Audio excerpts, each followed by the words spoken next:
Hello students, welcome back to the lecture. और आज जो है that is lecture number 3 of the chapter evolution, right. Today we will be discussing very important topics like the evolution of life forms, a theory. Apart from that we will also discuss about the evidence of the evolution, right. This lecture is lecture number 3, right. But lecture number 2 के बारे में बात कर लेते हैं. तो lecture number 2 में हमने डिस्कस किया था about the biological evolution, right. मैंने बताया था प्रोटोसेल उससे प्रोकैरियोट्स बनेंगे, राइट. प्रोकैरियोट से यूकैरियोटिक बनते हैं, right. We have also seen the mode of nutrition, evolution of mode of nutrition, जिसमें हेटेरोट्रॉप है, राइट. उसके बाद फोटो ऑटोट्रॉप्स है फाइनली, राइट. और we have also seen the revolution of oxygen, कैसे ऑक्सीजन एग्जिस्ट हुआ, right. You should remember about the concept of biological evidences. और आज का जो लेक्चर है वो भी बहुत ज़्यादा इम्पॉर्टेंट है और with respect to your need. So let's start with the lecture students. Topic is evolution of life forms, a theory, right. अब यहाँ पर सबसे पहली चीज क्या दी हुई है?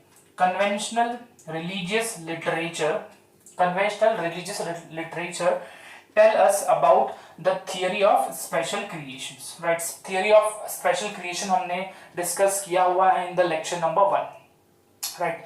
इसके सबसे बड़े जो बिलीवर थे वो कौन था? Father Suresh. Father Suresh was the biggest believer of the theory of special creation, जिसमें बोला गया था कि जो लाइफ है वो एक सुपर नेचुरल पावर ने बनाई हुई है, राइट. अब इसको बोलने के लिए क्या थे? यहाँ पे 3 कोनोटेशंस थे. कितने कोनोटेशंस? 3 connotations, right. कोनोटेशंस मतलब कोई चीज को राइटिंग में दिया था, कोई थियरी को इन्होंने राइटिंग में दिया था, दैट इज कोनोटेशन. तो सबसे पहला कोनोटेशन क्या था? All living organisms. All living organisms, चाहे कोई स्पीशीज हो या टाइप्स हो, दैट वी सी टुडे, जो हम आज देख पा रहे हैं, वेर क्रिएटेड एज सच. मतलब वो डायरेक्टली उनको जो ये स्पेशल पावर थी या जो सुपर नेचुरल पावर थी उसने डायरेक्टली उनको अर्थ पर रख दिया. ये फर्स्ट पॉइंट एक्सप्लेन कर रहा है, right. Second point, the diversity was always the same. Diversity जो है वो क्या थी? Always same since the creation and it will be same in the future, right. तो यहां पर सेकेंड पॉइंट में यही बोला गया है with respect to the theory of special creation की जो डाइवर्सिटी है वो शुरू से जैसी थी वैसी ही है और आगे भी वैसी ही रहेगी, राइट. अब ये कैसे सपोर्ट कर रहा है उसको समझो. क्या बताया है ये थियरी में कि जो ऑर्गेनिजम्स, सभी ऑर्गेनिज्म को एक साथ रख दिया गया, राइट. तो उनमें क्या हुआ है? यहाँ पर बोला गया है कि वहां पर कोई भी डाइवर्सिटी जो है वो क्या है? सेम है, राइट, सिंस द क्रिएशन. तो ये दोनों पॉइंट को मैंने अभी कनेक्ट कर दिया है. तीसरा पॉइंट क्या बोला है? The earth is about 4000 years old, right. तो ये थर्ड जो पॉइंट है, कोनोटेशन था स्पेशल क्रिएशन का, कि जो अर्थ है it is 4000 years old, right. और ये चीजें आप बोल सकते हो कि डाइजेस्ट नहीं होंगी, बिकॉज हमने अभी देखा है जो अर्थ है it is 4.5 billion years old, right. जो अर्थ का क्रिएशन हुआ था it was 4.5 billion years ago, right. So ये 3 connotations थे, right, which was with respect to the theory of special creation. So next students देख लेते हैं आगे about the evolution of life forms, a theory, right. All these ideas, right, जो भी theory दी गई थी with respect to the theory of special creation, all were strongly challenged during the 19th century. Okay.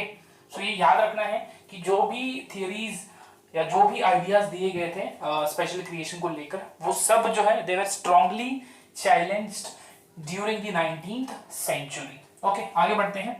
Based on the observations made during a sea voyage, okay, sea voyage, right, in a sail ship. Voyage is basically travelling, okay, travelling world wide. Sea voyage in a sail ship called HSM Beagle, right. ये ship का नाम है, इसको याद रखना है, बहुत ही इंपॉर्टेंट है ये HSM Beagle, ठीक है. It was a ship round the world. और ये कौन घुमा था? Charles Darwin. चार्ल्स डार्विन के शिप का नाम था HMS बीगल, जिससे चार्ल्स डार्विन ने पूरे वर्ल्ड में क्या किया था, ट्रेवल किया था।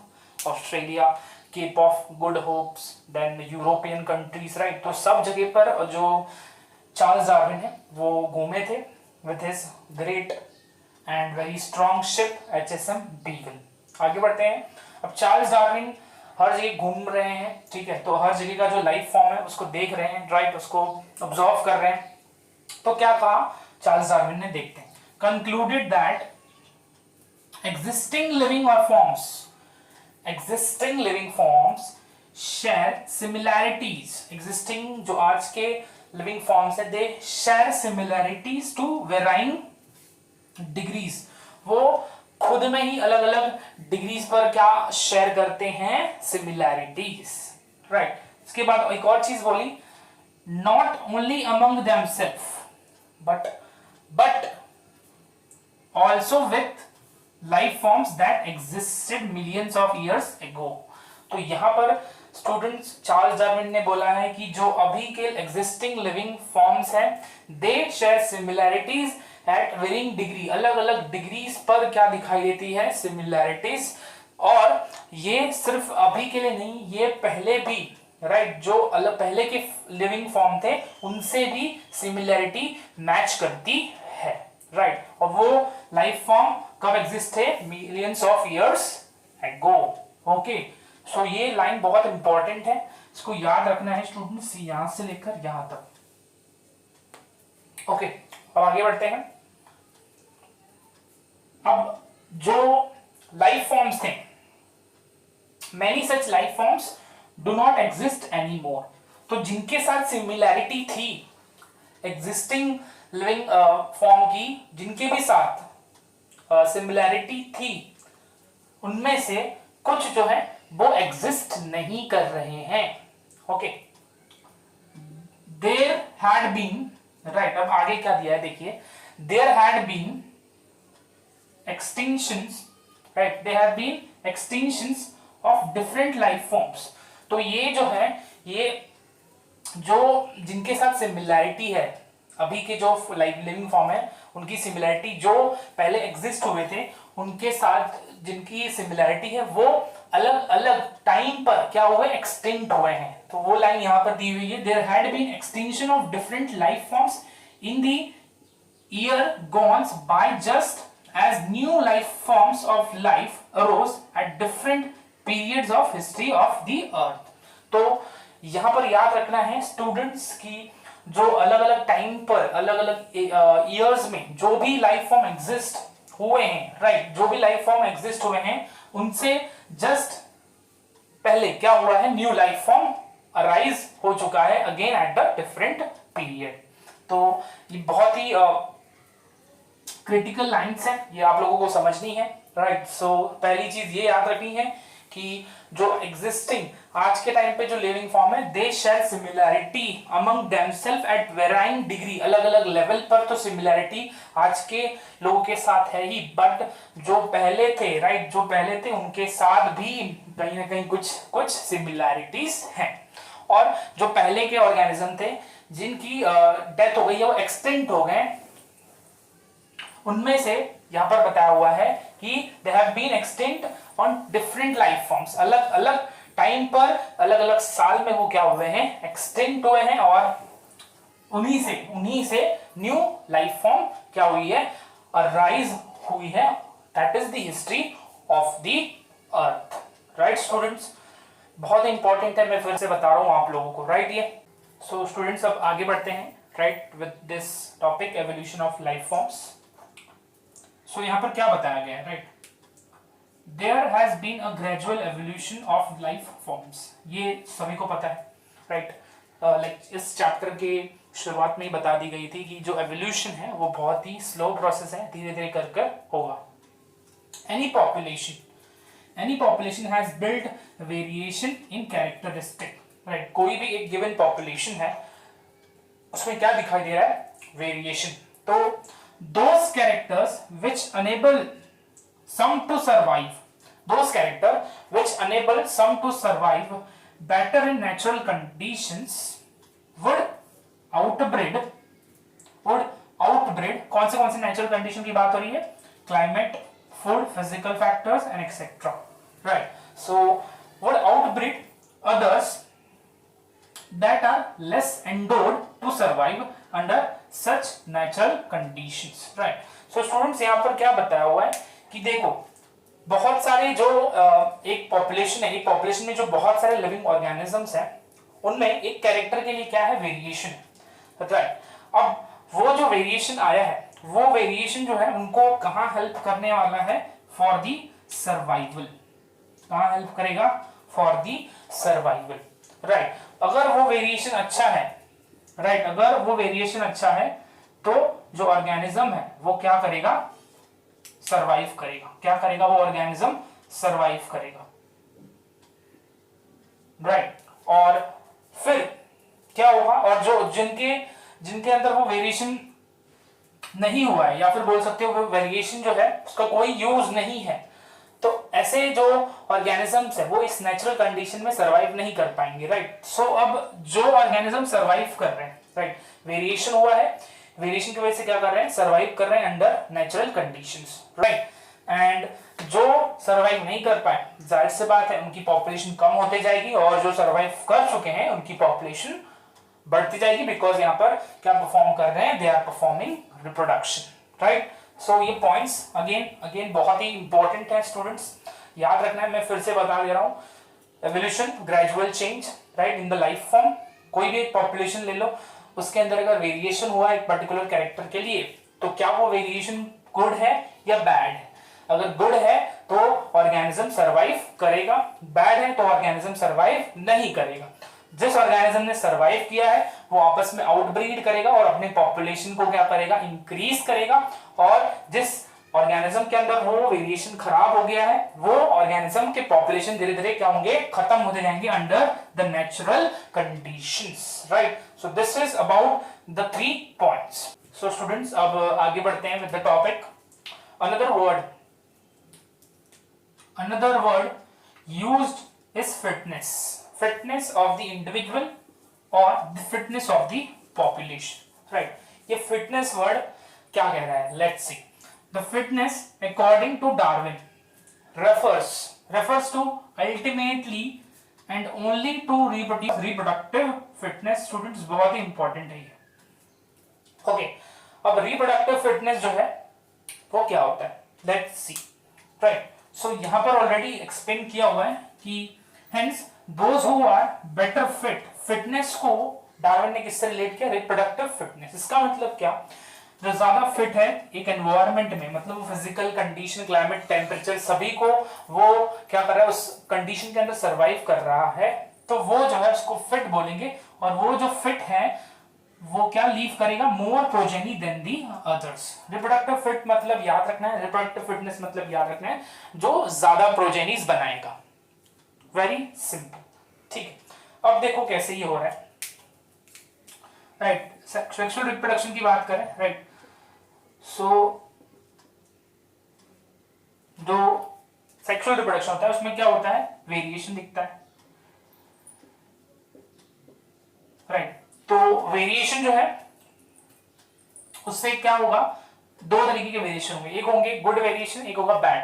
गुड वेरिएशन मतलब ऐसे वेरिएशन जिसकी वजह से क्या होगा? एवोल्यूशन होगा और वो ऑर्गेनिज्म सरवाइव करेगा, राइट.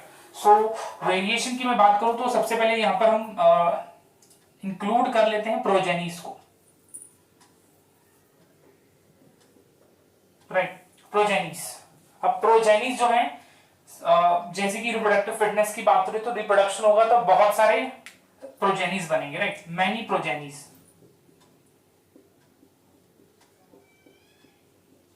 राइट. सभी के अंदर क्या होगा? वेरिएशन. अब यहां पर देख रहे हो आप कि बहुत सारे प्रोजेनी हैं. अब इनमें ये लोग सब क्या करेंगे? They will fight for the struggle, right. Struggle करेंगे आपस में, राइट.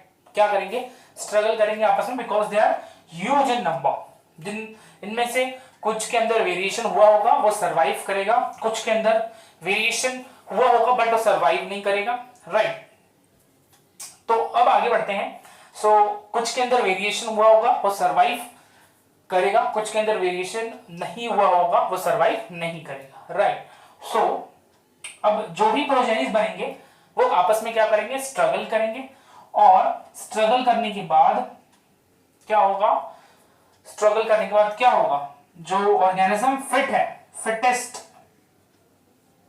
जो ऑर्गेनिज्म होगा वो सरवाइव कर जाएगा, राइट। सो यहां पर ये स्टूडेंट्स याद रखना है, क्या बताया हमने, सेक्सुअल रिप्रोडक्शन जो वेरिएशन कॉज करता है, राइट। सेक्सुअल रिप्रोडक्शन की बात करें तो बहुत सारे प्रोजेनिस बनेंगे।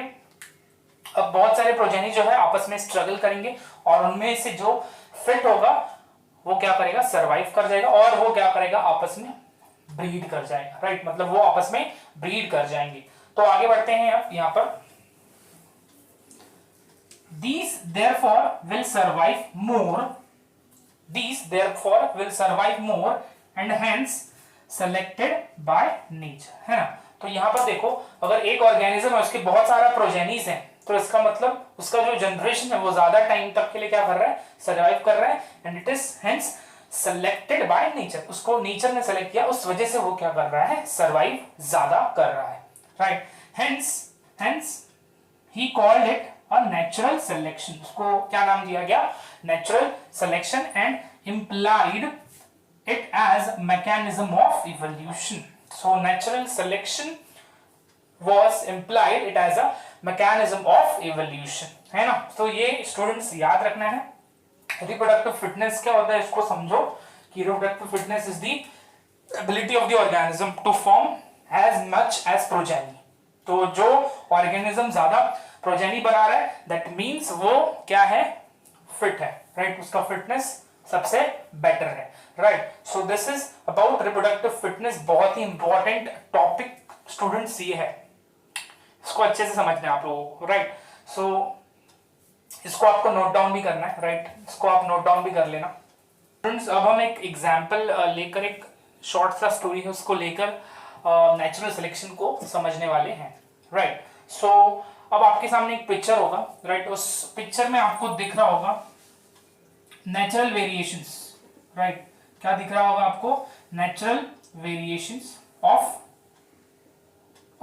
व्हाट, रैबिट और बनी, ठीक है। और वो जो दो नेचुरल वेरिएशंस हैं वो हैं व्हाइट एंड ब्राउन, राइट। ये दो नेचुरल वेरिएशंस है white and brown, they are found in the tundra arctic regions, right. कहां दिखाई देंगे जनरली, इन दी टुंड्रा और arctic reason.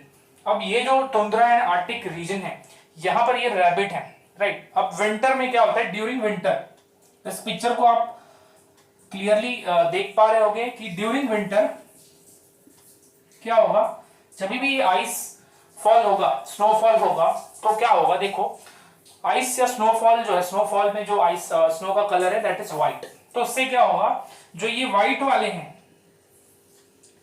They will hide, वो क्या हो जाएंगे, हाइड हो जाएंगे because of the snow, right. और जो ब्राउन वाले हैं वो क्या होंगे, विजिबल होंगे, they will be what, visible, right, to the predators. किसके लिए विजिबल होंगे, to the predators like eagle. तो अब क्या होगा, देखो विंटर में कि इनका जो पॉपुलेशन वो क्या हो जाएगा, ब्राउन वाले रैबिट का कम हो जाएगा, बिकॉज इनके ऊपर कौन अटैक कर रहा है, ईगल, राइट। सो इनका पॉपुलेशन क्या हुआ, कम हो गया। और जाहिर सी बात है, जो व्हाइट वाला आपको डायग्राम में दिख रहा होगा लास्ट पार्ट में, लास्ट फ्रेम में, कि जो व्हाइट वाले रैबिट है उनका पॉपुलेशन क्या हो रहा है, इंक्रीज हो रहा है, राइट। बिकॉज यहां पर ईगल को जो है, एरियल व्यू में ईगल देख रहा है, तो उसको एरियल व्यू में व्हाइट रैबिट नहीं दिखेगा, बिकॉज ये कब की टाइम की बात हो रही है, विंटर, राइट। स्नोफॉल का टाइम होगा, तो स्नो के अंदर जो व्हाइट रैबिट है वो पूरे तरीके से हाइड हो गया, राइट। सो अब यहां से आपको क्या पता चला कि नेचर ने सेलेक्ट किया कि जो व्हाइट वाला रैबिट है वो सरवाइव करेगा, राइट। और जब समर का सीजन आएगा तो इसका अपोजिट हो जाएगा, राइट। जब समर का सीजन हो जाएगा तो वहां पर जो व्हाइट वाला है वो आपको विजिबल होगा, राइट। सो ये एक एग्जांपल है of the natural selection, right. So ये एग्जांपल आपको याद रखना है अबाउट द नेचुरल सिलेक्शन, जहां पर नेचर ने ही सेलेक्ट किया कि कौन सा रैबिट सरवाइव करेगा एक पर्टिकुलर एनवायरनमेंट, एक पर्टिकुलर कंडीशंस में। ओके स्टूडेंट्स, सो अब आगे बढ़ते हैं, right. So let us remember Alfred Wallace, ठीक है। Alfred Wallace again he was the scientist जो कि आप बोल सकते हो डार्विन के जो भी रिसर्च थे, उसके जो भी थियरीज थे, उनको इसने भी माना, बिकॉज इसका भी सेम थियरी था as we see the Darwin's theory, right. So Alfred Wallace जो है नेचुरलिस्ट हु वर्कड इन मले आर्चिपेलागो। मले आर्चिपेलागो बहुत ही इंपॉर्टेंट है, मलेशिया, इंडोनेशिया, उस आसपास के एरिया में एल्फ्रेड वॉलेस काम कर रहा था, right. And he also came to the similar conclusion around the same time. उसने भी सेम कंक्लूजन दिया, survival of the fittest, right, right. So ये याद रखना है, survival of the fittest which was given by Darwin's, same चीज किसने बताई, Alfred Wallace. Now, in due course of time, apparently new types of organisms are recognizable, right? So, इसके बाद next point क्या दिया हुआ है, all the existing life forms share similarities and share common ancestors, right? So, यहाँ पर जो survive, जो fit होगा वो survive करेगा और कहीं ना कहीं वो reproduce करेगा, तो क्या होगा, उसके ही प्रोजेनीज का पॉपुलेशन ज्यादा होगा, राइट। सो यहां पर दिया है all the existing life form share similarities and some common share the same common ancestors. However these ancestors were present at different periods in the history, right. ये जो ancestors हैं organism के, वो कब प्रेजेंट है, इन the different time period of the history of the earth, epochs, periods और eras। आगे बढ़ते हैं। The geological history of Earth closely correlates with the biological history of Earth, right। तो यहां पर ये बताया हुआ है कि फॉर्मेशन या ओरिजिन ऑफ अर्थ जो है उसको आप कोरिलेट या फिर आप समझ सकते हो कि जो अर्थ बना है उसके इमीडिएटली बाद तुरंत ही किसका ओरिजिन हुआ है, लिविंग ऑर्गेनिज्म का या फिर लाइफ का। आगे बढ़ते हैं। A common permissible conclusion is that Earth is very old। अर्थ जो है वो क्या है, बहुत पुराना है, not thousand नहीं, not 1000 years जैसे कि बताया गया था, right, by the theory of the what, special creation, by the theory of the special creation as thought, right. So theory of special creation को यहां पर आप देख सकते हो नकारा गया था कि जो अर्थ है वो पुराना है, बट थाउजेंड्स ऑफ ईयर पुरानी, it is old age billions of year old, right. कितना पुराना है, billions of years, right students. तो ये याद रखना है, बहुत ही कॉम्प्लेक्स टॉपिक को हम डिस्कस कर रहे हैं, evolution of life forms theory, right. So यहां पर हमने कंप्लीट कर दिया है ये टॉपिक, बहुत ही कॉम्प्लेक्स टॉपिक था। आप लोगों को शिप का नाम याद रखना है, राइट, डार्विन की। उसके बाद रिप्रोडक्टिव फिटनेस याद रखना है कि फिटनेस एक ऑर्गेनिज्म का कैसे पता चलेगा, जब वो ज्यादा प्रोजेनीज क्या करेगा, फॉर्म कर पाएगा, राइट। उन प्रोजेनीज में से वो सारे प्रोजेनीज क्या करेंगे, they will struggle for existence, और उनमें से जो एक होगा वो होगा सर्वाइव करेगा, दैट जो भी एक ऑर्गेनिज्म होगा वो सर्वाइव करेगा, and that will be the fittest. Struggle for the existence followed by the survival of the fittest. उसके बाद जो मैंने एग्जांपल दिया था रैबिट का या बनी का, उसको आप लोगों को समझना है और याद रखना है students, right. So this was about the topic evolution of life forms a theory. So students, अब नेक्स्ट टॉपिक जैसे कि मैंने बताया हम शुरू कर रहे हैं, what are the evidence for the evolution, right. बहुत सारे एविडेंस के बारे में हम पढ़ेंगे, राइट। मॉर्फोलॉजिकल एविडेंस हो गया, एनाटॉमिकल एविडेंस हो गया, राइट, एम्ब्रियोलॉजिकल एविडेंस हो गया, फॉसिल, राइट, फॉसिल का भी इस्तेमाल किया जाएगा, जैसे कि अभी मैंने इसके पहले वाले जो स्लाइड थी, आप बोल सकते हो इसके पहले वाला जो पार्ट था उसमें मैंने बताया था जो ऑर्गेनिज्म का ओरिजिन है वो क्या है, 4000 ईयर एगो, राइट। बट ये पता कैसे चलता है, तो याद रखना है, we come to know with the help of fossil. कोई भी ऑर्गेनिज्म है उसकी एज जो है वो कैसे पता करेंगे, जब उसका फॉसिल मिलेगा हमको, by the process of carbon dating, carbon dating कर एक प्रोसेस होती है जिसमें हम कार्बन 14 C14 यूज करते हैं। क्या यूज करेंगे? Isotope C14, right. इसका इस्तेमाल किया जाता है for the carbon dating, right students. So अब आगे बढ़ते हैं। सबसे पहले याद रखना है, study of fossil is known as palaeontology. Okay, so बहुत ही इंपॉर्टेंट है, study of fossil is known as palaeontology. अब आगे बढ़ते हैं यहाँ पर। Evidences that evolution of life form has indeed taken place on earth has come from many quarters. हर कोने कोने से, या फिर आप बोल सकते हो हर काफी लोगों ने बताया कि जो एवोल्यूशन हुआ है लाइफ फॉर्म का, that has taken place on the earth. ठीक है, अब आगे। Fossils are what? They are the remains of hard parts of life forms found in the rocks, right. Sediment rock के अंदर ये पाए जाने वाले जो फॉसिल हैं, they are very hard parts of the life forms. Okay, rock form sediments one over the other, right. जो rock है it forms sediment one over the other during the long history of the earth, right. So sediment पर sediment, sediment पर sediment रखा हुआ है। Different aged rock sediments, अलग अलग as में जो रॉक सेडिमेंट है वो contains fossils of different life forms, right. So यहाँ पर आपको एक स्लाइड दिखेगा, उसमें आपको दिखेगा कि सेडिमेंट के अंदर क्या प्रेजेंट है? लाइफ फॉर्म, फिर उसके ऊपर एक और लाइफ फॉर्म, फिर उसके ऊपर एक और सेडिमेंट, फिर एक लाइफ फॉर्म, फिर एक सेडिमेंट। तो यहां से पता चल रहा है कि जब भी ये सेडिमेंट का फॉर्मेशन हुआ उसके अंदर ये सारे जो लाइफ फॉर्म्स थे ये क्या हो गए? दब गए, राइट। वो दब गए, right. who probably died during the formation of a particular sediment, जैसे मैंने बताया, राइट। तो जब भी सेडिमेंट का फॉर्मेशन हुआ उस दौरान ये इनकी डेथ हो गई और ये दब के रह गए in the sediments. Some of them appear similar to the modern organisms. कुछ आज के जो ऑर्गेनिज्म की डेथ हो गई थी at the time of sediment formation, उनमें से कुछ आज के टाइम के मॉडर्न ऑर्गेनिज्म दिख रहे हैं same. They represent extinct organisms. They represent what? The extinct organisms like dinosaurs. Right, students? So ये याद रखना है, study of fossil is called palaeontology. बहुत ही एक कॉमन टेक्निक है एक फॉसिल की एज पता करने के लिए, कार्बन डेटिंग, जहां पर क्या यूज की जाती है? C14. C14 is used for what? Carbon dating, right. आपने ये लोअर क्लासेस में सुना होगा word carbon dating, right students. So ये याद रखना है। ओके स्टूडेंट्स, आगे बढ़ते हैं विद द टॉपिक एविडेंस।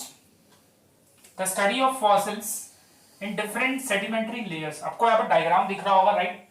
इस डायग्राम में आपको सेडिमेंट्री लेयर्स दिख रहे होंगे। हर एक सेडिमेंट्री लेयर्स पर अलग अलग टाइप के लिविंग फॉर्म्स दिख रहे होंगे that indicate the geological period in which they existed. Mesozoic era, Palaeozoic era, Cenozoic era, ये सब एराज हैं। उस टाइम पर वो अलग अलग टाइप के लिविंग फॉर्म्स क्या थे? एग्जिस्ट कर रहे थे। The study also showed that life form varied over time and certain life forms are restricted to certain geological time span. तो यहां पर बताया गया है कि जो लाइफ फॉर्म्स हैं they were different over the time period and also some life forms were restricted to certain geological life span। कुछ पर्टिकुलर टाइम पर ही वो ऑर्गेनिजम्स थे, उनके बाद उनका एक्सटिंक्ट हो गए। Hence, new forms of life have arisen at different times। यहां पर ये बताई गई है बात कि जो नए फॉर्म्स थे लाइफ के, they have arisen at different times, right। देखो यहां पर ये दिया हुआ है कि ये फर्स्ट पॉइंट में आप समझो कि यहाँ पे दिया हुआ है कि जो फॉसिल्स हैं they were in the different sedimentary layers indicate the geological period in which they existed. तो अलग अलग टाइम पर अलग अलग फॉसिल्स दिख रहे हैं। तो जाहिर सी बात है यहाँ पर भी सेम चीज दिखाई देगी कि अलग अलग टाइप पर अलग अलग टाइप के लाइफ फॉर्म्स अराइज हुए थे, right, in the history of the earth. All this is called as palaeontological evidence, right students? So याद रखना है इसको. This is about the first evidence of the evolution, right? Palaeontological evidence, right students? So ये यहाँ पर हम आज का सेशन को कंप्लीट करते हैं एंड जो नेक्स्ट सेशन होगा उसमें हम कंटिन्यू करेंगे with the topic what are the evidences of the evolution. Thank you.